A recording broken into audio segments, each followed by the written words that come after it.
¿Qué tal, gente? Bienvenidos a esta nueva temporada de Tufillo de Poeta.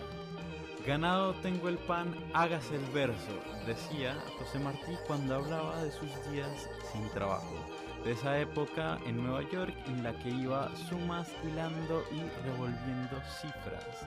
Ganado tengo el pan, hágase el verso, y si eso fuera verdad, Martí, José, querido, este podcast no existiría, porque en los 2 meses en los que salimos del aire, no muchos logramos conseguir trabajo. Nada fijo en todo caso, nada para que el banco no nos respire en la nuca o para librarnos de hilar y revolver en los bolsillos limpios. Nos cuesta ganarnos el pan, pero aquí estamos de vuelta con los versos. Y si es la primera vez que pasan por aquí y si necesitan un poquito de contexto, en el capítulo anterior de Tufillo de Poeta, este equipo estaba triste, había una pandemia y una crisis planetaria que se había tragado un montón de planes y de trabajos, y la verdad es que en todo este tiempo nada ha cambiado mucho, pero mientras escampamos este aguacero nos hemos juntado para conspirar y para tramar el mundo que vendrá después del mundo. Y mientras hacíamos eso, nos volvimos hábiles para hacer mucho con muy poco. Aprendimos de la Gabriela Mistral a sentirnos acompañados por el último pedazo de pan en la cocina. Lo aprendimos en estas casas repletas de desconocidos en las que ese último pan mágico acerca, como el del poema, a los amigos que están lejos. Este primer capítulo se llama Poemas para cocinar con la nevera vacía, y para ponerle sazón a este programa tenemos a Estefanía Angueira desde Colombia. Salomé Cohen desde Colombia también. Marcia Mendieta desde Nueva York. Y Andrea Puente desde La Paz, Bolivia. Y para empezar, quería contarles que Andrea hace parte de 2 podcasts que tienen mucho que ver con el tema que hoy vamos a tratar, que como les decía es Poemas para cocinar con la nevera vacía. El primero de esos podcasts es Cómo se come, que es obviamente sobre comida, y el segundo es Cantatay, que es sobre literatura boliviana. Andrea, cuéntanos un poquito sobre esos proyectos. Nunca pensé que se iba a dar la chance de que ambos proyectos se puedan unir en un tema como ahora. Empecé Cómo se come porque me interesa mucho la alimentación, la cultura que está relacionada con la alimentación y la gastronomía.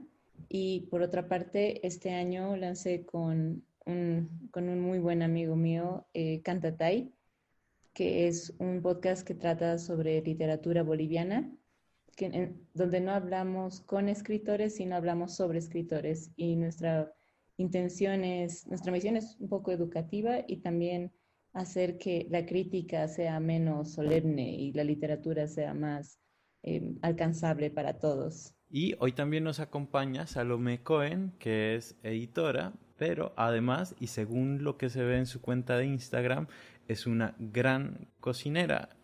Salomé, cuéntanos un poquito de dónde viene ese interés por la cocina. Pues mira que estuve pensándolo en estos días porque, bueno, como que podía ver venir esta pregunta, y solamente me acuerdo que cuando yo era adolescente invitaba a mis amigas a la casa a decirles que cocináramos, pero yo no tenía ni idea de cocinar y siempre hacía la misma pasta, que era como con verduras y una salsa de tomate varilla que compraba en Carulla o en algún supermercado. Y, y supongo que también como de ver a mis 2 papás que siempre cocinaron y los 2 cocinan delicioso, tienen mucha sazón. Entonces, pues ahí empecé medio a cocinar, luego fui vegetariana un tiempo y eso me obligó a aprender a cocinar porque pues evidentemente no era muy fácil conseguir cerca a la oficina comida y así, y eso me hizo dar cuenta que para mí cocinar era una especie de meditación o como un momento muy tranquilo de mi vida. Entonces, como que, y que lograba unos niveles de concentración que siendo la persona dispersa que soy no logro tan fácilmente.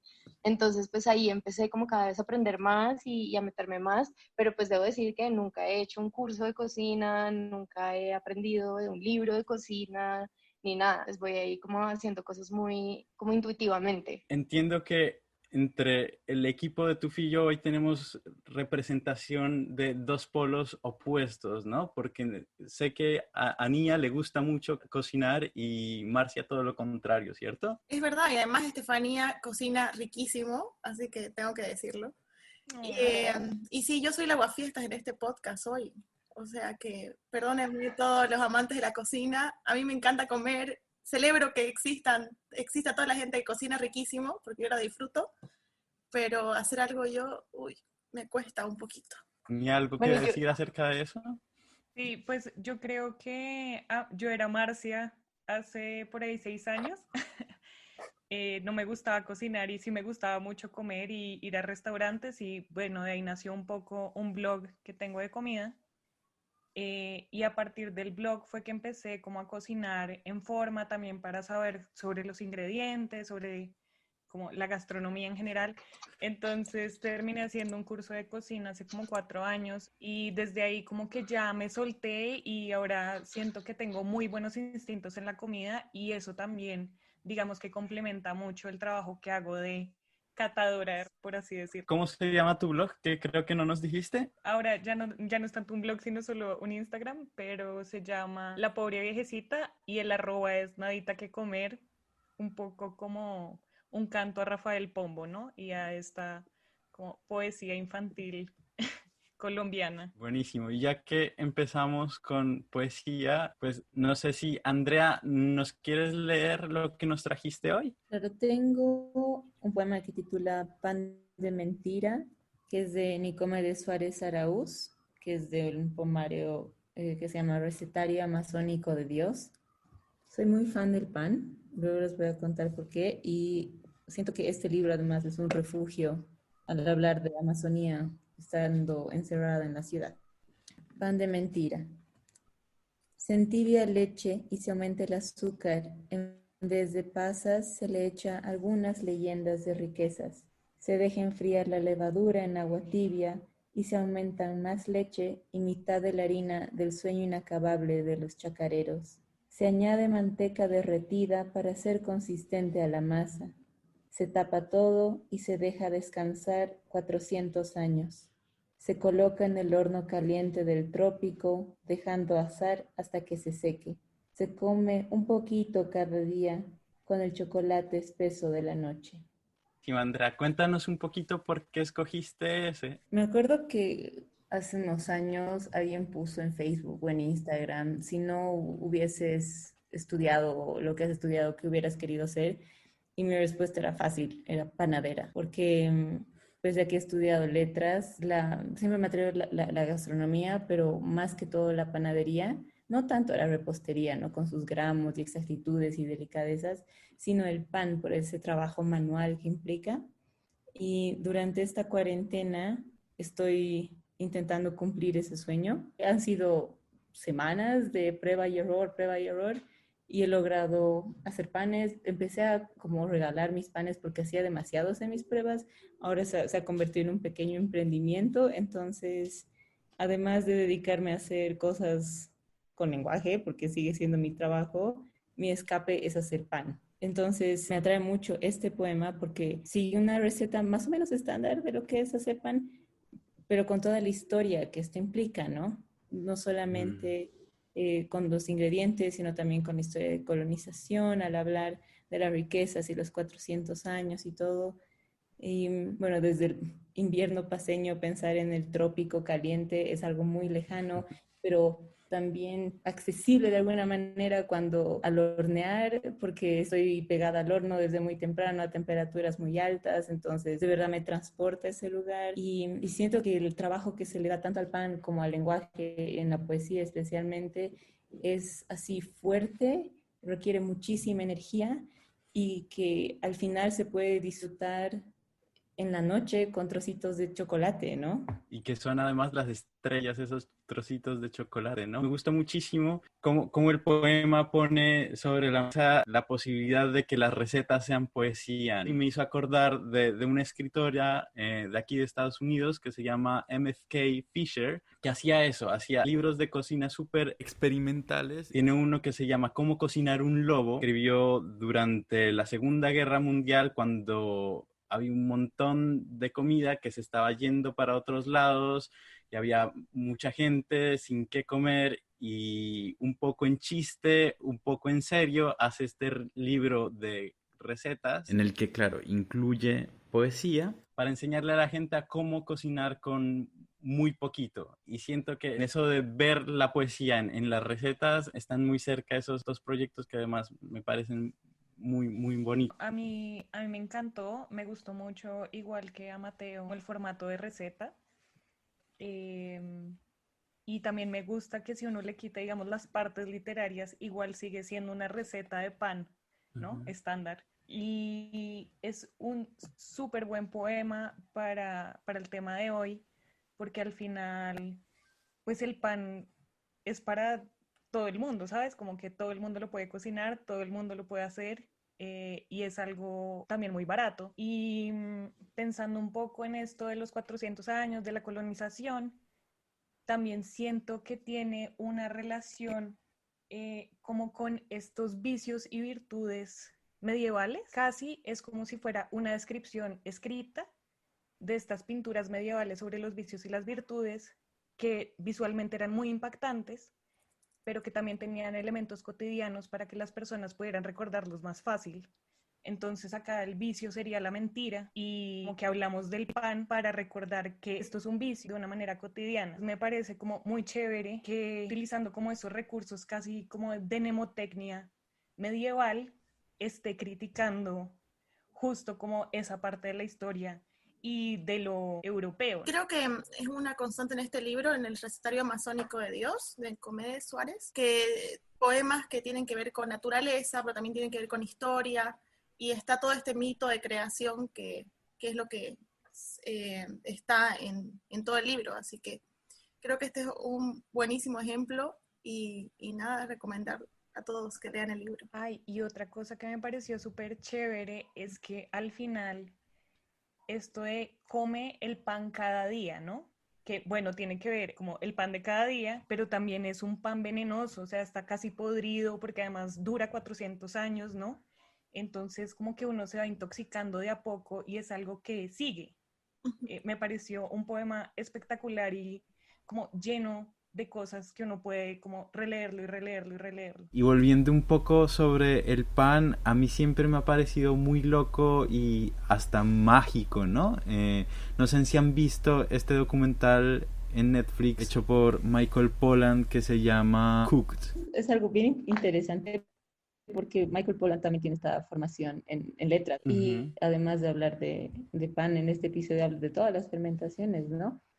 Él tiene esta necesidad de experimentar en su casa, porque creo que es muy importante hacer este alimento tan básico y tener el contacto directo con la materia.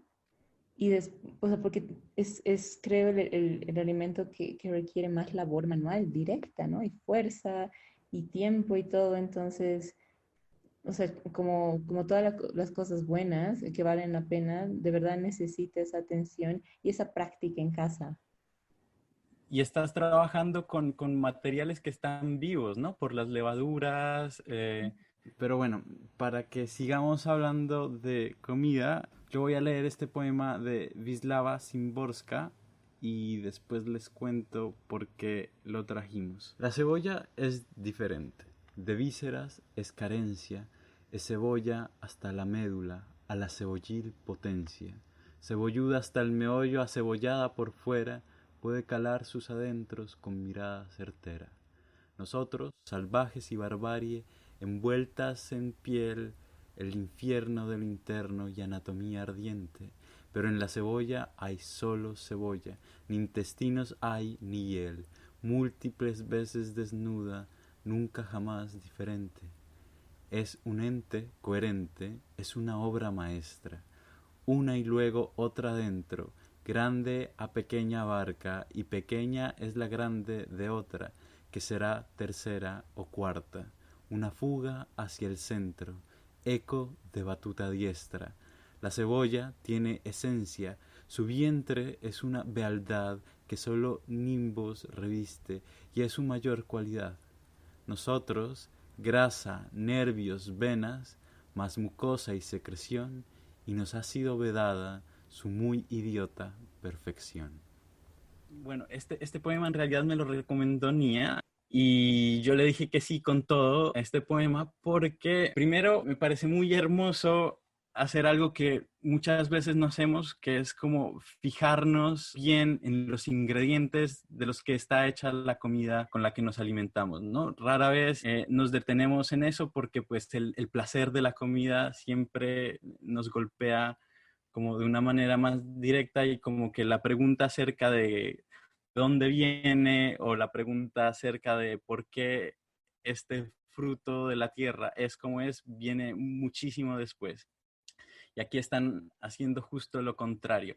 Y lo otro que me pareció muy lindo, ya específicamente de la cebolla, es como se abarca muchas veces a sí misma, ¿no? Y eso me ponía a pensar que muchas veces las recetas que nosotros conocemos han pasado de generación en generación y se han puesto dentro de nuestros cuerpos y antes estuvieron en el cuerpo de nuestras madres y antes de eso en el cuerpo de las madres de sus madres y hay como una cosa ahí muy orgánica y muy bella, no solo en la forma de la cebolla misma, sino en la forma en la que nos transmitimos el conocimiento y cómo la comida siempre es parte de ser miembros de una comunidad. A mí me parece hermosísimo eso que acabas de decir de la transmisión de las recetas, porque pues yo creo que hay algo muy potente en la misma forma geométrica de la cebolla. Y yo no sé, yo la primera vez que pensé en una cebolla fue viendo Shrek cuando era niña, que decía como que un ogro era como una cebolla. Y pues a mí desde entonces, y sobre todo cuando empecé a cocinar, porque además la parte de la picada de la cebolla que te hace llorar y que si es cebolla morada es muy intenso y como que lloras y lloras. Pero como que luego cuando la cocinas o cuando está al calor, la cebolla se vuelve súper dulce y como suave, pero a la vez le da mucho sabor a la comida. Y, y pues nada, me fijo mucho cuando la corto en esas geometrías, sobre todo la cebolla morada, que es mi favorita tanto en sabor como en colores, que también me he dado cuenta, como decías tú al principio, que no siempre nos fijamos mucho. Pues que yo me he dado cuenta que esa cascarita que uno le quita a la cebolla cuando uno está cocinando es, en algún momento fue una capa de cebolla gruesa, o sea, como que se va secando y como que va una secándose, luego la siguiente, y pues eso me parece también hermoso, como esta cosa de la piel pues que nosotros también botamos, ¿no? Y que era lo que también quería pensar sobre, ay, pues que la cebolla además es uno de esos vegetales que hay mucha gente que la odia, o hay gente a la que le cae muy mal. Y pues, por ejemplo, yo no sé, yo cocino muchísimo con cebolla y yo siento que mis platos no, pues yo me pongo nerviosa. Yo tengo una tía que no puede probarla, no puede verla, no puede olerla. Y yo digo, pero yo no la puedo invitar a cocinar, sí, a comer de mi comida, sí, sí, pues si ella tiene esto. Pero bueno, algunos de los pensamientos que tuve y todo el sentido del humor con el que Szymborska aborda el tema de la cebolla y como la cebollil potencia, que me parece hermosísimo, pues me encantó. Y pues Szymborska es de mis poetas favoritas, entonces me puse muy feliz de ver un poema sobre la cebolla de ella. A mí me encanta lo que dijo Salomé y me acordé que cuando era chica yo decía que no me gustaba la cebolla y mi abuela siempre me dijo que la comida casera tiene que llevar cebolla. Entonces, ahora una comida sin cebolla es como muy, no sé, muy lejana, no es como algo, la cebolla hace que se sienta familiar para mí. Es como una marca familiar, totalmente. Y después también estaba pensando con esto hermosísimo que dijiste, las capas, y pienso que la cebolla tiene un potencial poético impresionante. Y estaba pensando también que están este poema de Miguel Hernández, Las nanas a la cebolla, y también Neruda tiene una oda a la cebolla. Entonces creo que es impresionante el potencial que tiene para hablar sobre ella. Y ahorita con lo que decías de tu abuela, pensaba que el olor cuando alguien está cocinando cebolla huele a casa, ¿no? Te remite de una a eso, como al lugar en el que creciste. ¿Nia?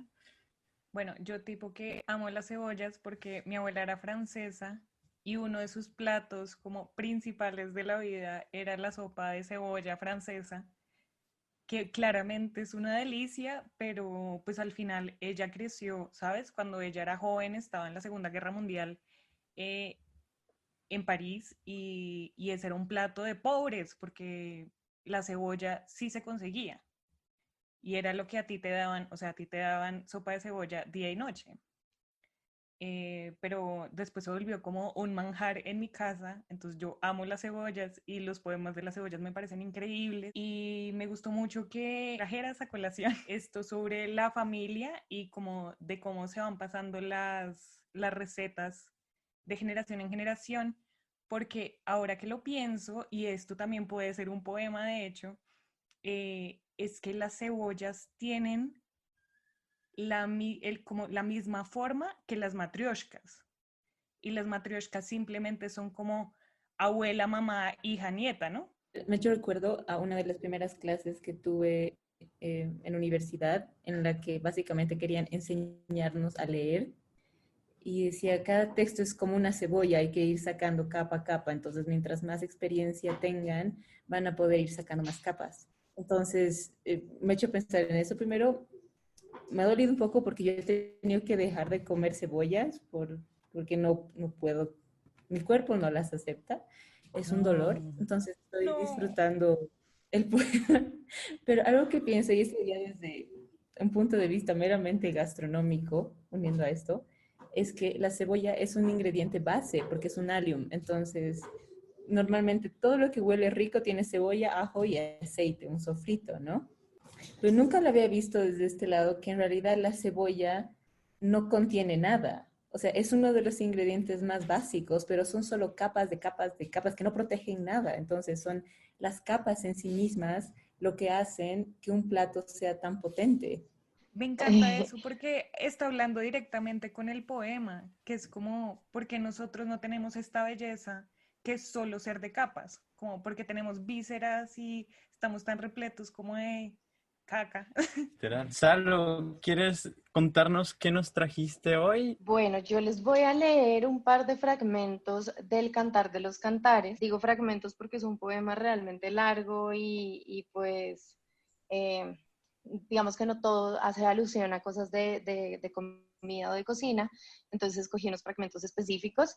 Este es un poema que vive en la Biblia de una forma a mí me parece muy revolucionaria porque es un poema muy erótico, es una conversación, un contrapunteo entre un amado y una amada que se ha estudiado mucho y se ha hablado y pues no, en algunas traducciones de la Biblia se toman como esposo y esposa, pero pues es muy evidente si uno lee el poema con atención que no son esposos, entonces pues como que iría muy en contra de esos valores que la misma Biblia también defiende o pregona. Es un poema que está atribuido a Salomón, pero pues también muchos de los estudiosos de la Biblia han cuestionado esto, no se sabe muy bien si era una canción de las bodas antiguas o que era un poema muy bello que para conservarlo decidieron meterlo en el libro que canonizaba en su momento. Entonces, pues para mí es una joya que hay dentro de la Biblia, igual la Biblia toda es una joya, digo, pero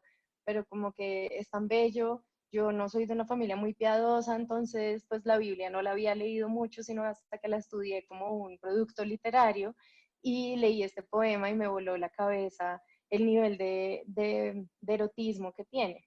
Entonces, pues nada, les voy a leer sobre todo el oigan, soy tan poco piadosa que no sé cómo se cita la Biblia, perdón, pero es la parte 4. Y bueno, y luego podemos en la conversación, les puedo leer algunos otros versículos o versos, donde también creo que hay una potencia muy grande en torno a esto de la comida la cocina y el erotismo. Quiero decir igual que el poema empieza diciendo, oh, si él me besara con besos de su boca, porque mejores son tus amores que el vino. Entonces, desde el principio, digamos que hay una alusión a la comida y a la bebida. Entonces, bueno, 4. Prendiste mi corazón, hermana, esposa mía. Has apresado mi corazón con uno de tus ojos, con una gargantilla de tu cuello. Cuán hermosos son tus amores, hermana, esposa mía. Cuánto mejores que el vino son tus amores y el olor de tus ungüentos que todas las especias aromáticas. Como panal de miel destilan tus labios, oh esposa, miel y leche hay debajo de tu lengua, y el olor de tus vestidos como el olor del Líbano. Huerto cerrado eres, hermana mía, esposa mía, fuente cerrada, fuente sellada. Tus renuevos son paraíso de granados, con frutos suaves, de flores de aleña y nardos, nardo y azafrán, caña aromática y canela, con todos los árboles del incienso, mirra y aloes, con todas las principales especias aromáticas. Fuente de huertos, pozo de aguas vivas que corren del Líbano. Levántate, Aquilón, y ven, Austro, soplad en mi huerto, despréndanse sus aromas, venga mi amado a su huerto y coma de su dulce fruta.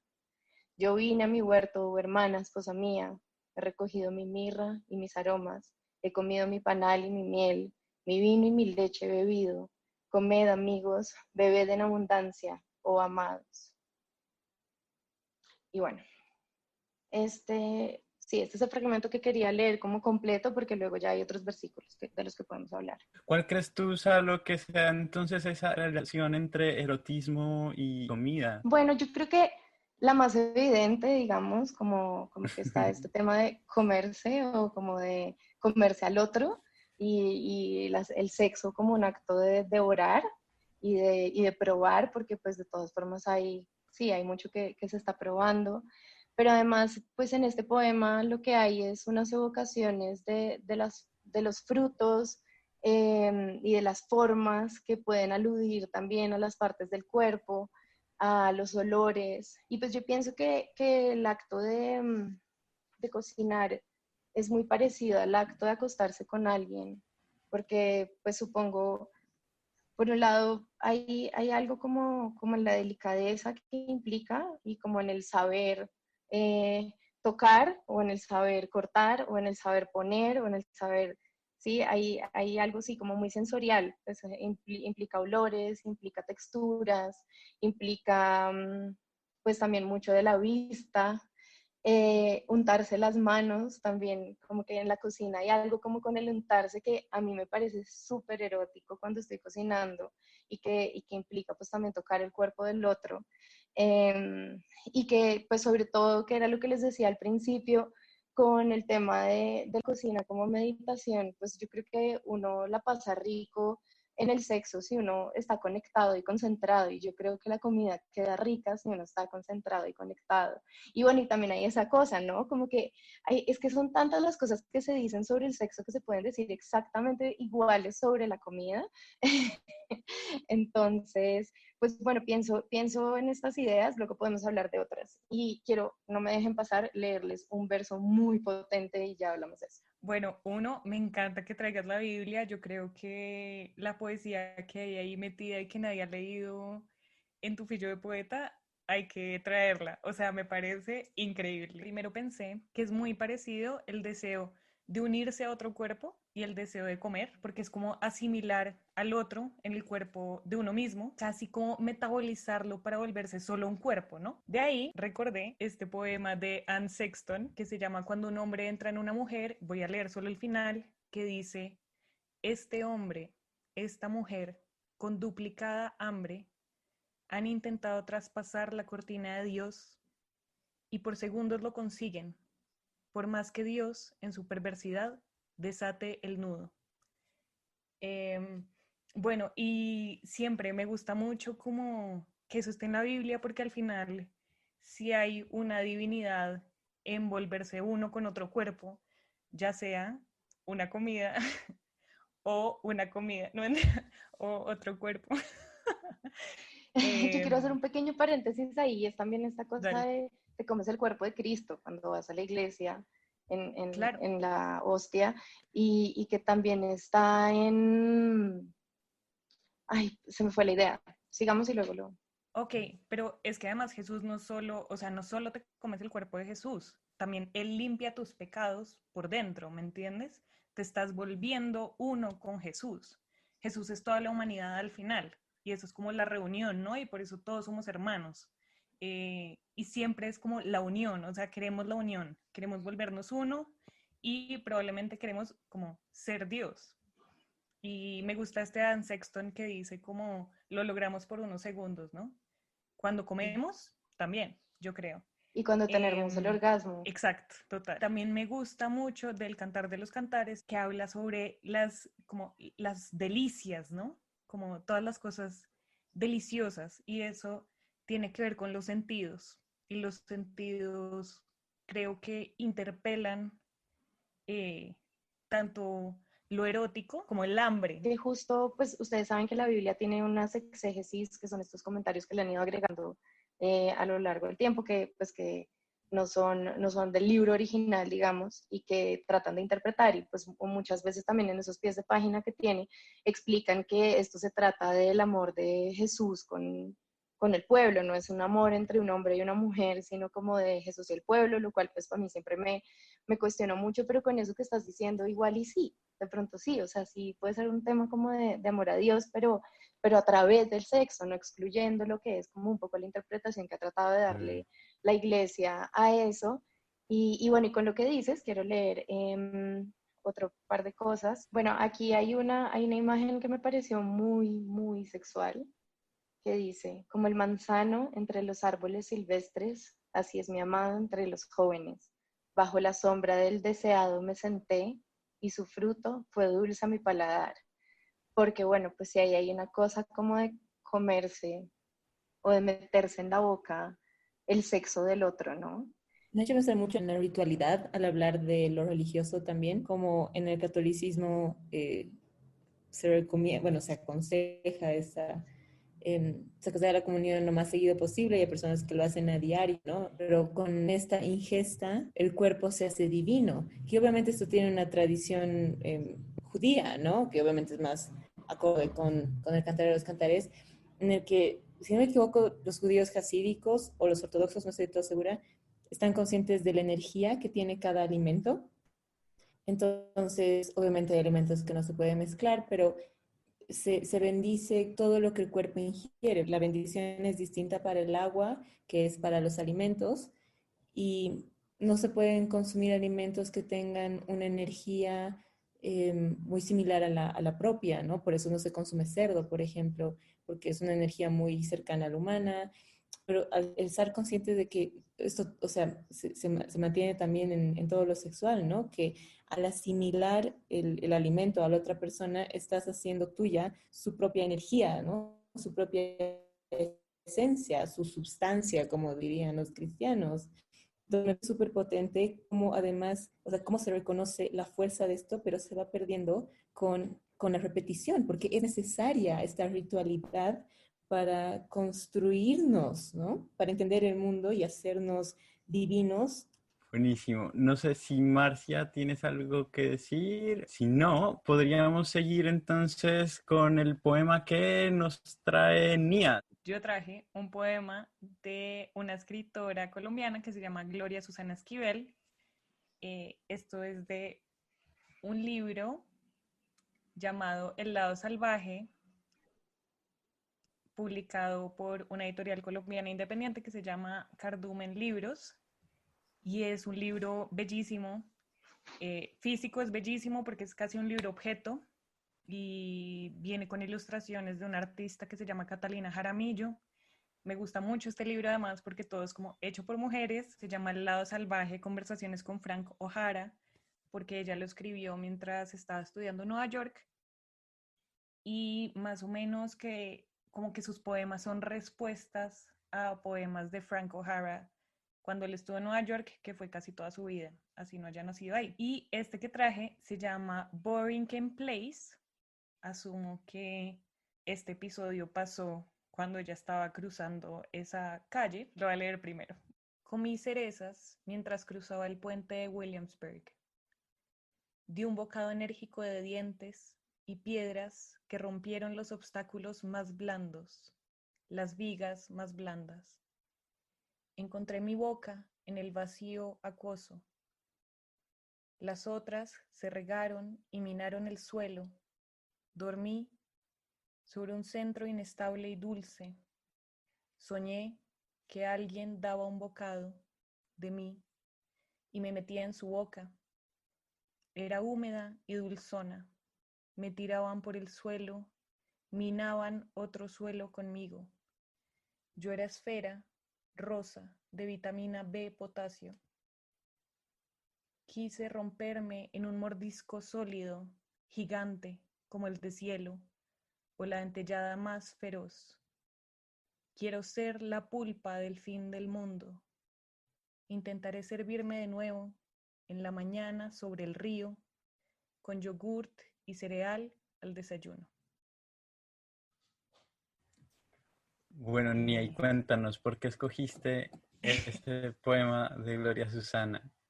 Pensaba en el tema de cocinar con la nevera vacía y pensé cómo aquí a la voz poética se le caen las cerezas y ella termina convirtiéndose a sí misma en una cereza, casi como diciendo, si no tienes cerezas en tu nevera, vuélvete una, ¿no? También quería hacer un poco un homenaje a nuestro aniversario número 1. Vamos. Yo en el primer capítulo, que era poemas para surfear la ola de calor, traje un poema de un poeta colombiano que se llama Ramón Cote Baraybar, que se llama Cerezas y Granizo. Entonces quería volver a traer las cerezas después de un año, pero digamos que con este poema que es muy distinto al de Ramón, ¿no? Siento que hay algo muy dramático en esa primera mordida de las cerezas que hay en el poema, y luego obviamente la caída, ¿no? Como ya se me cayeron todas las cerezas, como qué voy a comer. Y no sé, siento que además tiene un tono súper neoyorquino, como de, bueno, ahora qué voy a comer todo el día si se me cayeron mis cerezas orgánicas de $15, no sé, cualquier cosa. Eh, pero sobre todo me gusta el final que tiene, digamos, como un perdón de sí mismo y también como la esperanza de un nuevo comienzo. Como bueno, mañana, ya que yo soy cereza, mañana me volveré a presentar en el desayuno con cereal y yogurt, ¿no? Y hablemos de este verso maravilloso que es quiero ser la pulpa del fin del mundo. ¿Qué tal Y esa belleza? a mí esa parte me recordó esto de lo que veníamos hablando de cómo uno también puede ser comido, ¿no? Y cómo uno puede prepararse y ponerse chévere para ser comido. Me parece que hay una gran sensualidad en volverse cereza. Y aprovecho para hacer un salto y recordarle a todo el mundo que Gloria Susana pasó por uno de los capítulos de Tu Fillo de Poeta. Ella está en Poemas para los Signos del Zodiaco, por si quieren escucharla por aquí. Marcia. Sí, solo quería comentar esto que decía Nina de este verso increíble de quiero ser la pulpa del fin del mundo. Me encanta y siento que es como una frase tan fuerte que si se hubiera quedado ahí podría ser como muy golpe de efecto. Pero sigue con esto de que al día siguiente voy a volver a lo mismo, voy a volver a comerme en el desayuno. Y me parece que ese es como un gran acierto de este poema. Me gusta lo sensorial, lo que decía de la sensualidad, lo que hablaba Nia de esta hambre que está tan presente, pero me gusta cómo lo resuelve de una forma muy simple, con mucho espacio y este final.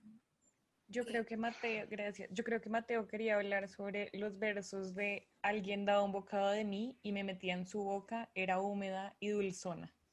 Totalmente, sí. Ese transformarse en cereza es darse cuenta que uno puede ser el que da la saciedad y el que da placer, ¿no? Es muy chévere. Y que igual la cereza también es un fruto muy erótico de todas formas, ¿no? Pues el color, la redondez, la pulpa, ¿no? Como el líquido que le sale cuando uno la rompe y que al final queda desnuda de sí misma, ¿no?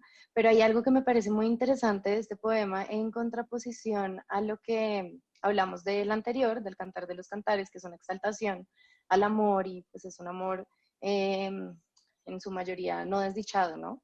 Es que aquí hay algo como muy fuerte y que creo que también tiene que ver como cuando a uno le hacen mal en ese campo, cuando a uno como que lo rompen, como que igual acá, ella no es como que se le ríe, no es como que se le rieguen, siento yo, sino que me tiraban por el suelo y minaban otro suelo conmigo. O sea, como que hay algo también como un poco roto, un poco triste, que también tiene que ver como cuando a uno lo devoran y uno no se siente muy bien con eso, ¿no?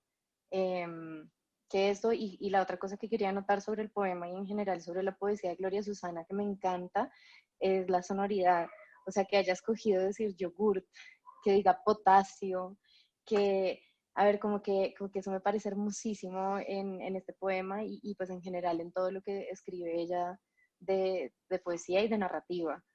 Y con lo que decía Salomé, es esa parte que dice que me tiraban al suelo, me minaban otro suelo conmigo, y esto de yo era la esfera rosa de vitamina B potasio, era como, solo me tienen como por utilidad o por el nutriente que tengo ahí, entonces es una cosa súper fuerte. Seguimos entonces con el poema de Marcia. Marcia, cuéntanos con qué vas a cerrar este capítulo. Traje un poema de Jorge Bocanera, del libro Bestias en un hotel de paso. Manjares, a Tomás Sarabí. Los hombres que cocinan. Los hombres que cocinan, dice el profesor Tauro, no en las enciclopedias, en la calle, a quien quiere escucharlo. Fritangas de coraje, vino espeso, chocolate de perlas. Sentado en una mesa del bar El Lobo Púrpura, cerca del Puente Negro, desliza pensativo mole de guajolote, tamales de paciencia, y tiende en el suspenso un mantelito a cuadros, perdices estofadas en globos de historieta. Se le hace agua a la boca. La obsesión de su vida, una bestia emplumada. La niña de sus ojos, el jabalí adobado. Gentil hombre. En la calle da el verbo aderezar. Donde ayer hubo piedras, confitura de arándano. Salpicón de cordero, donde ayer hubo frío. Donde una vez el odio, se levanta un asado. Frutas cristalizadas bajo lámparas suaves. Y el que quiere escucharlo, carnero a la jalea, vinagreta, uvas negras. Te encomiendo mi alma, lechoncito, jengibre, se relame, osobuco, se le hace agua, salsita, grandes papas doradas como besos, faisanes gratinados, caldereta, potajes, caviar del pensamiento y motivos del árbol de ají. Los hombres que cocinan encontraron el modo de evitar el suicidio. Cuéntanos un poquito, Marcia, por qué escogiste este poema de Bocanera. Sí, es un poema que puedo leerlo una y otra vez y es como que me abruma la cantidad de comida y lo sensorial que puede ser y casi el exceso. Pero también me gusta mucho esto de el que cocina como alguien que hace aparecer cosas. Como que hubo esos versos que dice, donde ayer hubo piedras, hoy hay confitura de arándano. Donde hubo frío, hay cordero. Entonces, tiene esa magia de cocinar para que las cosas florezcan o aparezcan y llenen la sala de olores y sabores. Y a mí me gustó muchísimo. Yo no sé si es que yo estoy leyendo mal, pero cuando él habla de estas perdices estofadas en globos de historieta, me da la sensación de que toda esta comida, todos estos manjares son una imaginación de esta persona que en realidad debe tener solamente mucha hambre, ¿no? Y que se le pasan todos estos manjares por el frente y este caviar del pensamiento que no está del todo allí, ¿no? Sí, total, y es lo que lo salva. Y todo este imaginarse es lo que salva a esta persona. Y es que está este verso como que se le hace agua a la boca, que pues describió perfecto lo que yo sentí leyendo y luego escuchándote leer el poema, porque hay una relación de manjares o de platos, muchos de los cuales no conozco, pero que puedo imaginarme deliciosos, no sé por qué. Pues, en sí, en general, como que me gusta tanto la comida que hay pocas cosas que no disfrute mucho, o como hay pocas comidas que yo diga no me gusta, de hecho creo que ninguna, pero digamos que pienso y que ahí hay algo muy bonito y en la sonoridad de las palabras en relación a lo que describen, que también este poema que evoca platos de otras partes, pues me recuerda la dicha que es viajar y que hace tanto no podemos hacer, pero la dicha que es viajar y conocer las culturas a través de su culinaria y a través de su comida y de sus platos más típicos y exóticos. Entonces yo creo que eso fue algo que me evocó el poema y que se me hizo literalmente agua a la boca. Me gusta mucho cómo hay un proceso de por medio, ¿no? Los tres versos que más se me quedan son la obsesión de su vida, una bestia emplumada, la niña de sus ojos, el jabalí adobado, gentil hombre en la calle da el verbo aderezar. Y pienso que en los tres, o sea, hay violencia de por medio al hablar de la bestia y del jabalí, que obviamente es un animal bastante agresivo, pero está adobado. Y con, con que use el verbo aderezar en la calle, es como se ve igual al cambiar las piedras por arándanos, está convirtiendo las cosas, ¿no? No es que las está aceptando tal cual son. Entonces, quizás el hecho de que puede evitar el suicidio por aprender a cocinar implica con no solamente asimilar las cosas, no solamente ser un receptor pasivo, sino el saber tratar las cosas con tal habilidad que puedan ser no solamente digeribles, sino manjares, ¿no? Y eso me hace volver un poco sobre lo que decía Marcia acerca de cómo cocinar es hacer aparecer cosas y claro, es hacer magia, ¿no? Es convertir los materiales en cosas que puede que no se parezcan en nada a lo que eran hace un rato, ¿no? Como con el pan y como con, bueno, todo en realidad. Bueno, de hecho, este poema me gusta porque es medio extraño en Bocanera. Siento que es mucho más rebosante, casi incluso barroco, aunque es un barroco un poco tieso porque claramente este man es de Argentina, ¿no? Em, pero claramente el poema tiene mucha influencia del folclore, la cultura y la cocina mexicana. De todo me parece interesante los juegos que tiene, como de contraste, casi oximorónicos, lo llamé yo, tipo vino espeso, que es como un contraste de texturas, chocolate de perlas, contraste de color, hombres que cocinan, no mentira, no, ese no. No, eso no es Y de siento, Fania. no, estaba molestando. Y sí, pensaba como que si cocinar es parecido a escribir o disponer las cosas en la mesa, funciona como quien dispone los versos en el papel. Los dos procesos son como alquímicos, ¿no? Como convertir una materia prima en algo mágico o trascendental. Ahorita, después de los comentarios de Mateo y de Marcia y de Andrea, pensaba incluso en el Lazarillo de Tormes, ¿no? De volver esto como de alguien que tiene hambre a mostrarse como, no, ni siquiera mostrarse, como que alguien que tenga hambre también tenga mucha imaginación. Igual es una, ya de por sí es una imagen muy bella. Pensaba, bueno, en el Lazarillo de Tormes, que no tiene con qué comer, pero lo que hace es que coge migas de pan y se las pone en los hombros para parecer que ya comió y comió mucho, ¿no? Entonces sí, es un poema pues muy lindo y muy raro en Bocanera, entonces chévere, chévere conocerlo, no lo conocía. Y me parece que en este punto ya podemos entrar a nuestra votación. Antes de eso voy a hacer un brevísimo recuento para que tengamos en mente los poemas que acabamos de escuchar. Primero vino Andrea con el recetario amazónico de Dios, en el que hablamos de ese pan de mentira que lleva años haciéndose, siglos haciéndose en el trópico. Después vino Wisława Szymborska con la cebolla, que nos mostró cómo las recetas y la vida se transmiten de generación en generación.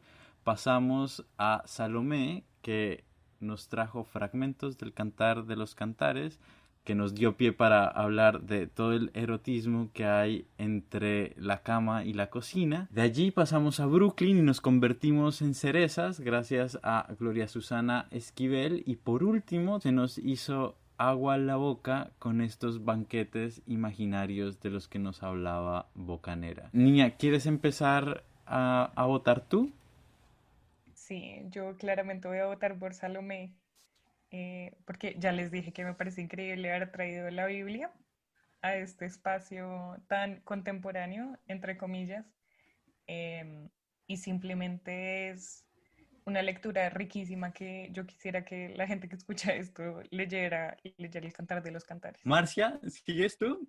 Yo voy a votar por el poema de Wisława Szymborska porque me gustó muchísimo la reflexión a partir de la cebolla y este descubrimiento de que está llena de capas y que no envuelve nada. Me pareció hermosísima. Andrea, ¿quieres seguir?